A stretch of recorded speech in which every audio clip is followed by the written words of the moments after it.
What up, everybody? Just wanted to say a big thank you to everybody who's supported Lockdown Universe for the past 3 years. I really appreciate you. And if you've been thinking about a way to support, but you didn't have $1.99 to support for each month, that is okay. If you want to just buy me a coffee, there's an option for you to just buy me a coffee inside the description of each episode moving forward. So just highlight that, put it in your browser. You can go right there and buy me a coffee or 2 or 3. I like coffee. Who doesn't? And I would really appreciate it. And it would keep me awake enough to make more podcasts for you guys. So I would appreciate that. And just wanted to let you know. Thanks for that. And thanks for supporting the podcast. Let's get to the show.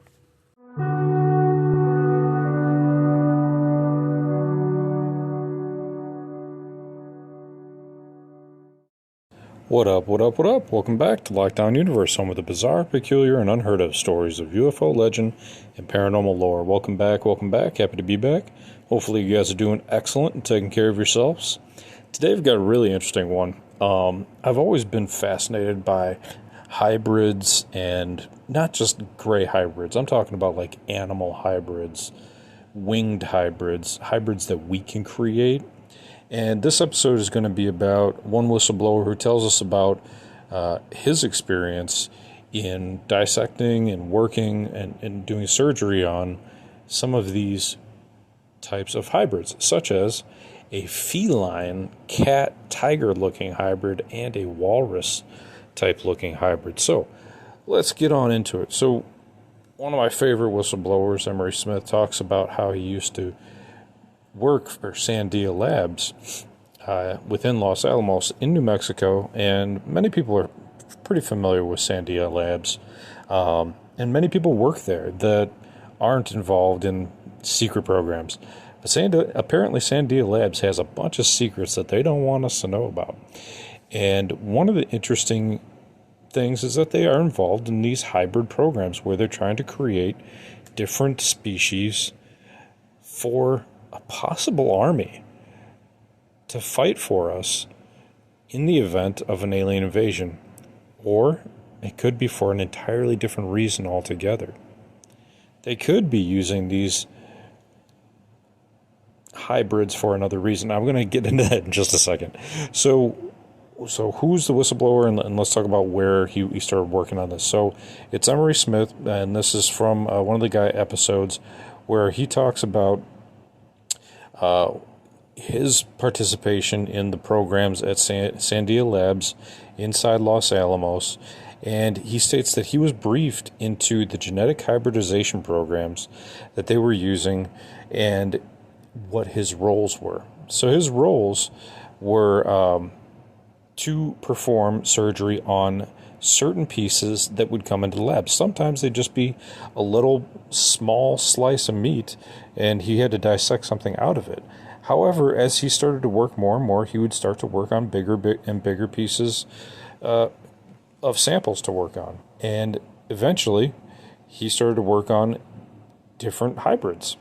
And he stated that when he was dissecting, or when he came into work to do a dissection, he was surprised to see this cat-tiger-like being that was laying on the operating table in front of him. So he stated that he was briefed into this particular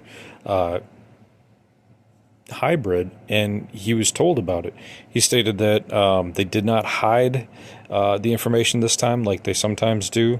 It was a group briefing that he was participating in, so it was exposed to the group, and the sample, of course, had the entire body along with it this time.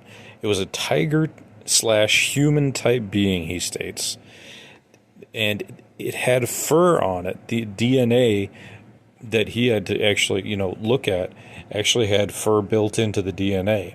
So it was very humanoid, he states, and it stood about 5 feet tall, but he stated it looked very, very dismantled, he stated. That's what his word, like it was discombobulated. He stated that it didn't look like it should, that it had some deformities to it. So it didn't look like it was quite perfected. Maybe it had been in an accident. Maybe we didn't get our DNA genetics correct in the genetic coding of creating this hybrid. But he stated it wasn't like something you would see in a movie where it had the perfect eye set or the nose perfectly aligned. It looked dysmorphed very, very horribly, which is interesting. You would think we would have it down, right? We pride ourselves in the United States as having everything down. But maybe we don't. Or maybe we didn't. And maybe that's something they were working on. He states that you could just tell what it looked like. It had aspects of a cat face like a tiger. And it had large green eyes. Very interesting. And they actually drew a picture of what it looks like and used like some computer generated, not AI, but like computer drawn demographic of it, picture of it, and it's pretty clear. It has these tiger-like teeth. It has a cat-like face. It has whiskers, and he stated that the body was kind of small. Even though it was 5 foot, it was kind of small and very frail, and it had regular fur on it. Had some stripes on it.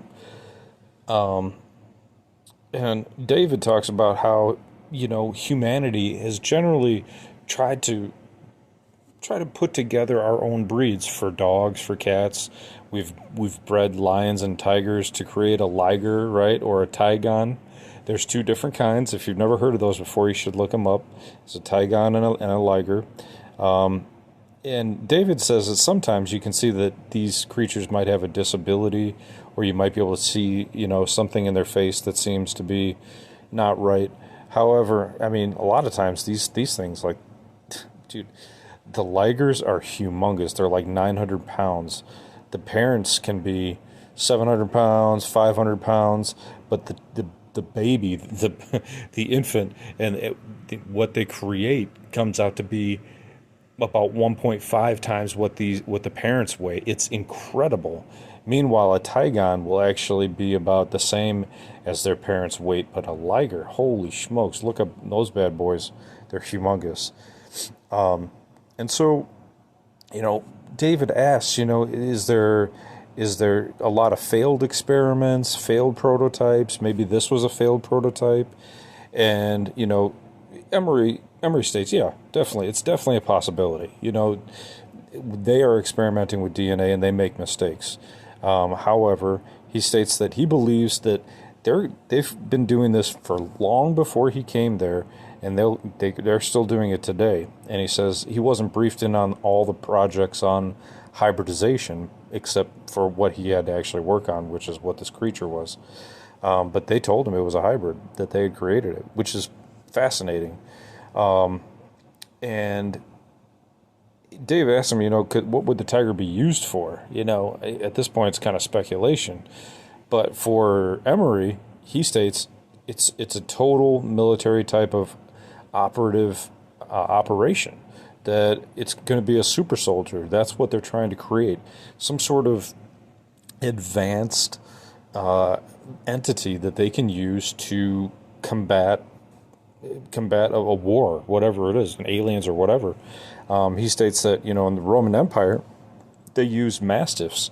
Mastiffs are the biggest dog on the planet, basically. I mean, I think there's like 1 or 2 others that they've bred to become a little bit bigger than mastiffs, but mastiffs have generally been known throughout the centuries as the largest dog. And so the Roman Empire used them to just basically knock people down, right? And of course they had horses and elephants and things like that, but these mastiffs were typically used for that, and they were bred, so that's what we're good at. We're good at breeding things. And he stated they found like hundreds of these dogs in graves, because they were well trained, well used in these wars.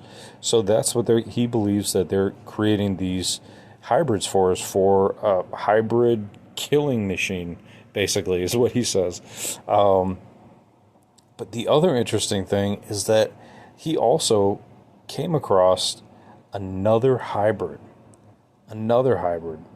And I'll get into that one in just a second.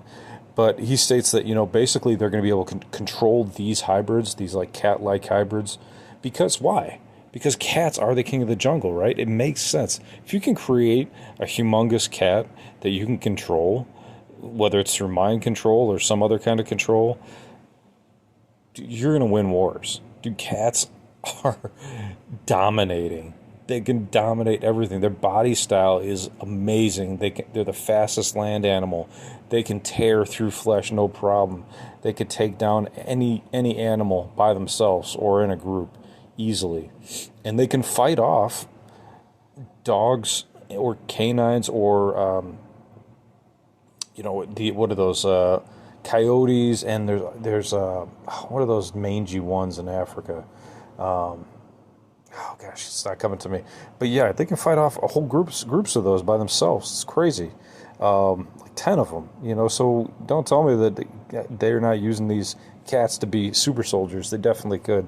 And what they also talk about is the capability to place intelligence into these cat-like beings. They can transfer intelligence. We've talked about this a lot on my program and he's talking about it in this episode. He's talking about how they can transfer all of your thought through your DNA. And if they can place your DNA into these cat-like creatures, your knowledge and your soul essence will transfer over. You will be able to take all that intelligence and bring it into that being, exactly like the movie Avatar, meaning that you could go fight a war inside of a cat body. I mean, that would be pretty impressive, especially if if you have the intelligence of a 60-year-old, but you could put it into a 20-year-old cat body, or the equivalent of, right? I know there's cat ears, but that would be really, really impressive.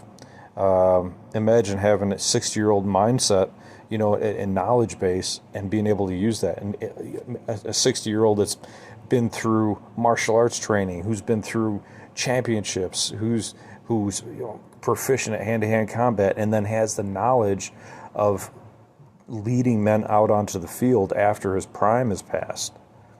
Now you have a very, very dangerous consciousness that you could put into one of these cat-like hybrids. Now I want to move on because I think it's well worth it to include it in this podcast. He talks about the fact that yes, they did grow humans as well as these cat-like creatures, but we've talked about that before. What I want to talk about is this wild walrus hybrid that he states he worked on as well. He states that we know that there's bases underneath the oceans, right? Well-known fact, UFOs go into oceans with the greatest of ease. They create a vacuum around the ship. They don't even touch the water, just goes in like it's air. No splash, no nothing. And these UFOs have to go somewhere, and what better place than to have a base underneath the water where no one can get to you? And wouldn't it be convenient if you just happen to be a species that lived in the water? Maybe you're an octopus species, maybe you're a walrus species, a fish species, frog type species. You even saw that in Star Wars. But he stated that if it takes millions of years to get here, and then they can develop bases underwater, why not also have hybrids that can go underwater? So he stated that he was briefed into this walrus-like hybrid, so that it was very human. He stated it was very gray, just like a manatee, more like a manatee and walrus. It looks like it has flippers, according to these pictures that they have on the episode. He states that he was, let me pull up this info. He stated he was briefed into a manatee type version, manatee walrus type, or even seal phenotype. And they were utilized. Now the hands look like seals. Like one hand looks like it's like a flipper, and the other one looks like it has fingers. So maybe it has fingers underneath in the flipper itself. The face looks very manatee-like. And he states that they were utilizing a disproportionate Oh, it was dead. He states it was dead upon seeing it, so it wasn't alive. He states he believes that it was part of the project where they were mixing mammalian DNA with human DNA. He stated that he wasn't sure exactly what they were using it for. They didn't brief him on the fact that this thing was being sent underwater or anything like that, but clearly, if it's a manatee, it's going to be used for underwater missions. If they can control its consciousness, they could do that. If they could use it for simply being an avatar and place somebody's consciousness in there, go run a mission, go place a bomb on something, go go take out a military target, go do whatever it needs to do, they're going to do it, right? So he states that they are clearly using these hybrids for military purposes. It's not for all fun and games and, hey, let's go swim under the water. No, you're not going to spend billions of dollars on a hybrid program to go swim in the water. You're going to be using it to provide self-defense, to provide a defense for your nation. So he states these creatures actually might have been used to go underwater, to explore, to spy, possibly on a species that was similar to this, to check out and create a sea lab. Sea labs, he states, are also underneath the water, where in the ocean, where we are using them and we are engaging with them. They are our sea bases, and he states that they're all over the world. They have proficient ways of getting to the ocean floor without using machinery from the tops of the ocean. They have secret, and they're not going to give it out yet, but secret machinery that they can get down to the bottom of the ocean. It'd be kind of interesting if they had some sort of teleportation device, right? Teleport you from the surface with, diggers or, devices to create bases from the surface down to the bottom of the ocean, right? That'd be pretty nice to have. Do they have that? Maybe. But it's interesting because could you imagine being in the military? Just, maybe you're in the infantry, and then they recruit you into like a special ops, and then from special ops they're like, hey, we have this like little special mission, or operation that we're trying to work on. We want to know if you want to be part of it. And they bring you in, and they're like, hey, so there's these manatees at the bottom of the ocean. They're causing problems for us. We want to transfer your consciousness into these manatees that we created. You've never seen before. They look totally freaky, but don't worry, it's totally cool. We're going to train you on how to use it, and let's get started. Could you imagine being in a room and looking at this manatee, or looking at like the cat-like creature, and they're like, we're just going to put you into that, or we're going to put you in control of it with like some controllers in like an office room. I mean, the possibilities are endless. Even if you don't believe in the whole transfer of consciousness thing, even if we're just making these things and, they have their own consciousness and we have to train them on missions or whatever, even if we can just simply create them, is mind-boggling. I'm interested to find out more. I didn't even know that they talked about these two, that they actually were hybrids. It's fascinating that sounds like they kind of perfected this manatee one, or at least it didn't have the deformities of the cat version. It's interesting to know that they're working on a cat version, but it's not quite there yet, or at least it wasn't in the 90s when Emery was working at Los Alamos and Sandia. But what do you think, guys? I mean, would you sign up for something like this? If you were 20 years old and you were signing up for the military and you'd been in for a few years, and then they said, hey, we want you to operate this thing, would you sign up for it? Would you go fight a different battle underneath the ocean, or maybe even on another planet? The truth is out there, like the X-Files says.